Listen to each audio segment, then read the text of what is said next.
आज हम क्लास 10 में 12.2 का प्रश्न नंबर हम 7 पढ़ेंगे। ठीक है ना। प्रश्न क्या कहता है, देखिए कि त्रिज्या 12 सेंटीमीटर वाले एक वृत्त की कोई जीवा केंद्र पर 120 डिग्री का कोण अंतरित करती है।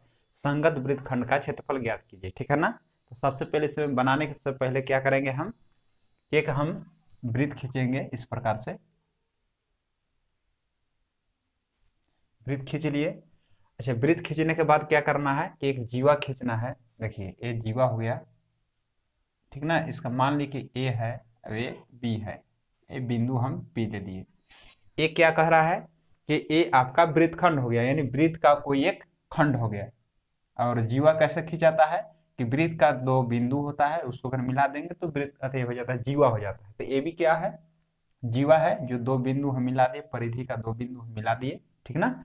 अच्छा, ये जीवा जो है यही वृत्तखंड है। जीवा जो काट दिया ना, इसका जो ये क्षेत्र है, ठीक है ना, यानी ए पी बी क्या कहलाएगा यार, संगत वृत्तखंड कहलाएगा। तो इसी का क्षेत्रफल हमें पूछ रहा है। ठीक है ना। अच्छा देखिए कैसे बनेगा, ये देखिए ध्यान से। वृत्त का केंद्र बिंदु कहाँ होता है, बीच सेंटर में होता है, एक केंद्र बिंदु है। चलिए हम इसको मान लेते हैं। अब कहता है कि त्रिज्या 12 cm दिया हुआ है, तो क्या करेंगे हम कि त्रिज्या जो है इस प्रकार से हम मिला दिए। एक त्रिज्या हो गया और एक त्रिज्या ए हो गया, ठीक ना। अच्छा, दोनों त्रिज्या कितना है, 12 cm, और ये भी 12 cm दिया हुआ है। इसका केंद्र पर कितना डिग्री कोण बन रहा है, 120 डिग्री का। देखिए केंद्र जो है वो वहां पर कितना बन रहा है, 120 डिग्री का कोण बन रहा है। ठीक, बात समझ में आ गया। अच्छा देखिए, अगर हमको निकालना होगा कि यह जो वृत्तखंड है, ठीक है ना, जो रंगीन जो दिख रहा है, जो बिंदु से हम भरे हैं, ये जो भाग है इसको निकालना है। तो कैसे निकालेंगे, तो देखिए, तो हम तो त्रिज्यखंड का क्षेत्रफल जानते हैं कि ओ ए पी बी त्रिज्यखंड है। त्रिज्यखंड का क्षेत्रफल हम कुल निकाल लेंगे, और त्रिभुज का क्षेत्रफल अगर घटा देंगे तो हम वृत्तखंड का निकल जाएगा। बस ऐसे ही बनाना है, ठीक है ना। देखिए कैसे बनेगा, लिखेंगे यहाँ पर। दिया है कि आर बराबर 12 cm, ठीक है। थीटा का मान 120 डिग्री है। तो सबसे पहले हम त्रिज्यखंड निकाल लेते हैं जो टोटल होगा, ठीक है ना। लिखेंगे यहाँ पर कि त्रिज्यखंड, त्रिज्यखंड क्या है, ओ ए पी बी का क्षेत्रफल, ठीक है। क्या होता है, थीटा बटा 360 पाई आर स्क्वायर। थीटा का मान कितना है, 120 बटा 360 गुने पाई का मान कितना है देख लेते हैं, ठीक ना। किताब में क्या दिया हुआ है, तो आपका जो दिया हुआ है पाई का मान 3.14 दिया हुआ है, ठीक ना। 3.14 लिख दे रहे हैं कि पाई बराबर 3.14 है, और रूट 3 बराबर भी दिया हुआ है 1.7, ठीक है ना। तो चलिए पुस्तक में दिया हुआ है तो हम लिख लिए। अब क्या करना है, आर का मान कितना है, 12 है, तो हम 12 लिख लिए। इस पर स्क्वायर दिया हुआ है, स्क्वायर लगा लेंगे। अब क्या करेंगे, इसको हम काटेंगे, ठीक है ना। ये 0 से 0 कट गया, 12 का मारा, 12 3 36, यानी क्या क्या बचा यहाँ पर, 1/3 बचा, गुने 3.14 गुने 12 गुने 12, 12 के स्क्वायर क्या होता है, 12 गुने 12। 3 से काट लिए 12 को 4 बार में। अब क्या बचा, 3.14 गुने 12×4 = 48। इसको हम गुना कर लेंगे इसी जगह, ठीक है ना। तो 8×4 = 32 के 2 हासिल 3, 8×3 = 11 हासिल 1, 8×3 = 24 और 1 25, 14×4 = 56 और 4×3 = 12, 2 हो गया, 6 × 1 = 7, 5×5 = 10, 2×2 = 4, 5, यानी हमें आएगा 150.72 cm स्क्वायर, ठीक है ना। तो हमें क्या निकल गया, एक कुल निकल गया, ओ ए पी बी, ये जो है कुल क्षेत्रफल निकल गया। अब हमें क्या निकलना है, देखिए आगे दिखाते हैं, ठीक है ना। तो अब किसको निकालना होगा, तो अब हमको त्रिभुज का क्षेत्रफल निकालना है जो इसमें टोटल में घटाना है, ठीक ना। तो हम त्रिभुज का क्षेत्रफल कैसे निकालेंगे, देखिए, ठीक है। चलिए अब क्या करना है, ये त्रिभुज का क्षेत्रफल निकालना है, तो क्या करेंगे, यही त्रिभुज को हम यहाँ पर लिख रहे हैं, ठीक है ना। त्रिभुज मान के चलिए यही है, और इस पर क्या करेंगे, हम एक लंब खींच दिए, ठीक है ना। लंब देखिए, ओ है, ए है, और ए बी है, लंब हम ओ एम खींच दिए। तो यहाँ पर लिख सकते हैं, ठीक ना, कि ओ एम जो है लंब किस पर है, ए बी पर है, ए बी पर लंब खींचे हैं। अब देखेंगे कि ये जो ओ जो है यहाँ 120 डिग्री है, तो क्या करेंगे हम, जब लंब खींच दिए तो क्या है, दोनों कोण क्या है, बराबर हो जाएंगे। यानी इसको कैसे बराबर करेंगे, तो इस जगह पर लिख सकते हैं कि जो एम है बीएम के बराबर होगा, ठीक है ना। ये प्रत्येक 90 डिग्री हो जाएगा ये वाला, ठीक है ना। ये क्या हो जाएगा, 90 डिग्री हो जाएगा, 90 डिग्री लंब है, ठीक है। अब देखेंगे, ठीक है ना, तो ये लंब लिखा जाएगा। अच्छा देखिए, अगर त्रिभुज चाहते हैं तो त्रिभुज देखिए बन जाएगा, कैसे त्रिभुज बनेगा, देखिए ये है कि त्रिभुज ए ओ एम, अच्छा ये सर्वागसम है, ठीक है ना, ये सर्वागसम है, किससे है, कि त्रिभुज किसके है, बी ओ एम से, बी ओ एम से। इसको हम क्या लिख सकते हैं कि आर एच एस सर्वागसमता से है,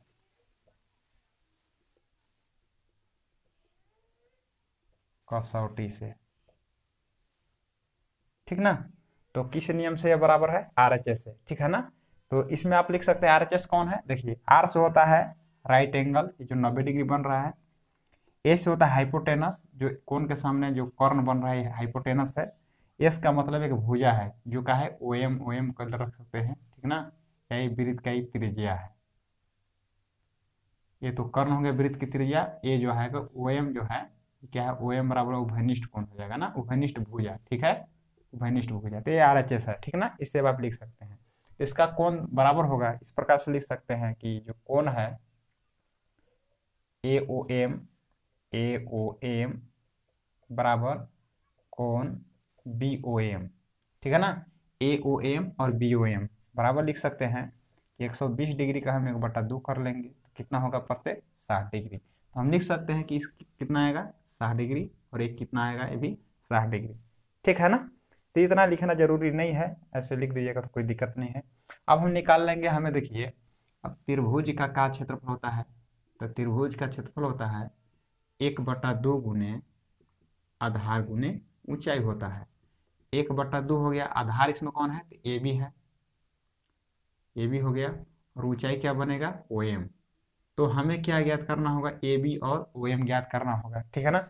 तो कैसे ज्ञात करेंगे देखिए, ठीक है ना, तो इस जगह पर हम बनाते हैं, तो दिख रहा होगा, ठीक है, तो दिख रहा है, देखिए तो हमको ए बी लाना है, तो सबसे पहले देखिए ये जो ए एम है बी एम के बराबर है, ठीक है ना।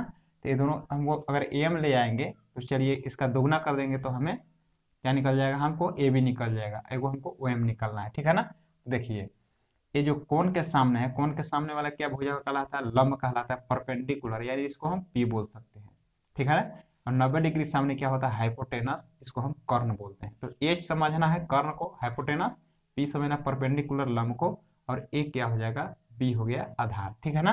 तो हमें देखिए निकालना है ए भुजा और ए भुजा, ठीक है। तो चलिए तो लिखेंगे यहाँ पर कि समकोण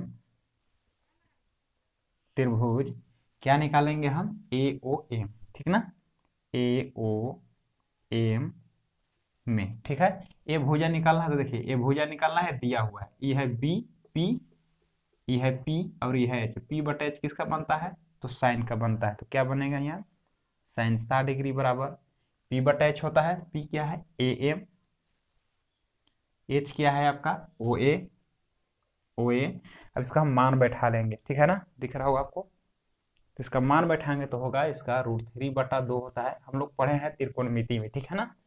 और ए एम का मान नहीं है, निकालना है, तो लिखेंगे ए एम बराबर ओ ए का मान इसमें 12 है, इसको हम क्या करेंगे, तिरछा तिरछे गुना कर लेंगे, 12 गुना √3 और ए एम गुना 2, कितना हो जाएगा, 2 गुना ए एम, 12 गुना √3, तो 12 √3 हो जाएगा। इस प्रकार से ए एम बराबर 12 √3 बटे में क्या हो जाएगा, 2, 2 गुना में भाग में, 2 छक 12, इसीलिए एम बराबर 6 √3, ठीक है ना।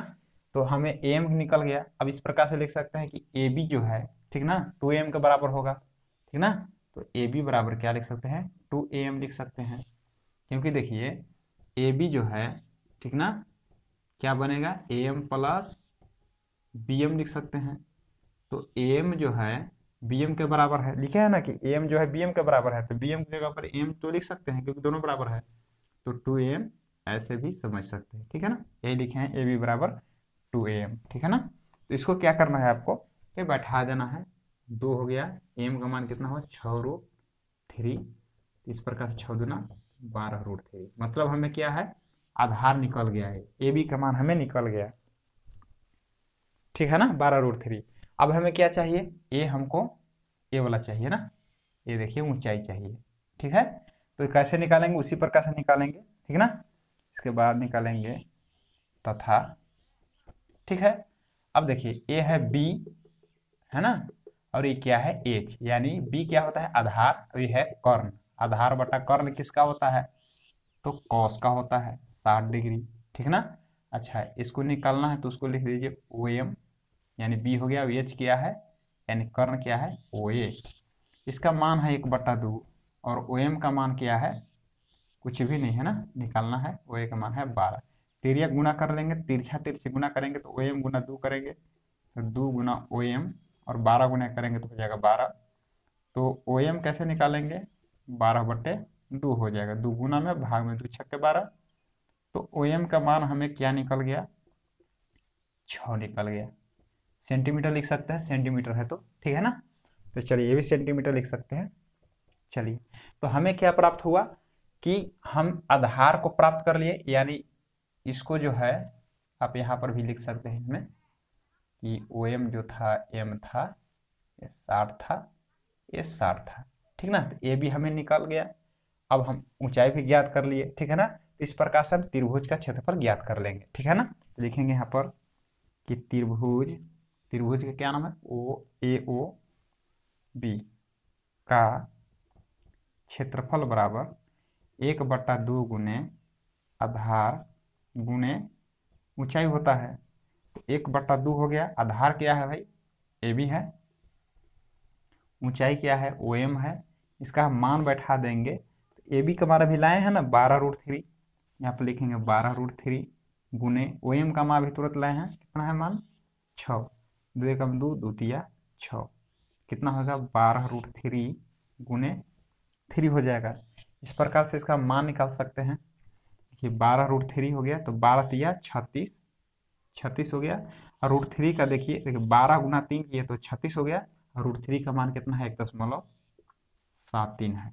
इसको हम गुना कर लेंगे, ठीक है ना। 76 18 के 76 18 के 8 हासिल 1, 6 7 42, 1 43 के 3 हासिल 4, 6 6,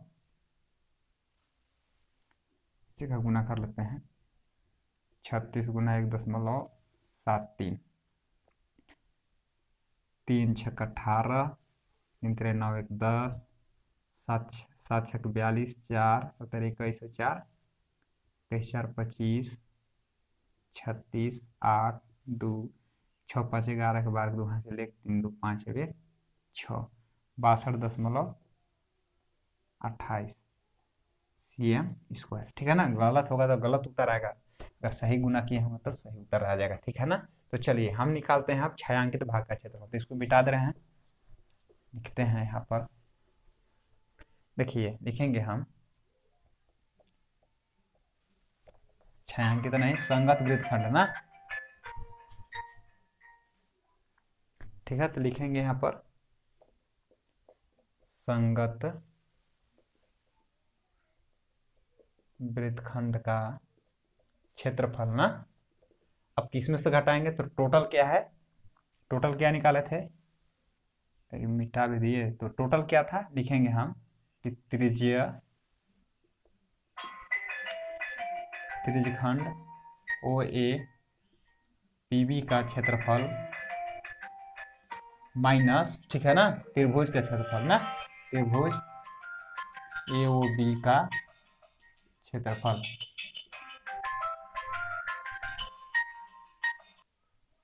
ठीक है। तो इसका त्रिज्यखंड जो आया था कितना आया था 150.72 माइनस 62.28, इसको घटा के देख लेते हैं, 62.28, 12 में से 8 4, 6 में से 4, 6 में से 2 4, यहाँ बचा 10 में से 2 गया तो 8, 14 में से 6 गया तो 8, तो कितना हुआ 88.44 सेंटीमीटर स्क्वायर, यही आपका आंसर। ठीक है ना। तो आशा करते हैं कि प्रश्न आपको समझ में आ गया होगा। फिर से अगले वीडियो में मिलेंगे। धन्यवाद।